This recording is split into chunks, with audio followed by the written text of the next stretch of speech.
Ligpit natin ng condenser. Ito yung ito Altera. So ayun oh, may leak na maliit lang. So kailangan matyaga tayo sa pagligpit. Kagaya nito, pag ganyan, wala kang makita, di ba? Pero ayun oh, makikita maano natin oh. Tutukan niyo mabuti.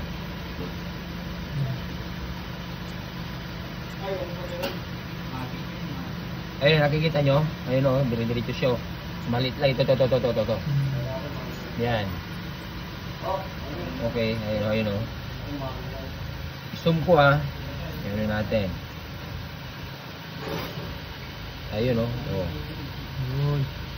Okay, nakikita nyo mga kababayan. Ayan oh. Zoom pa rin natin. Alright. Ayun oh.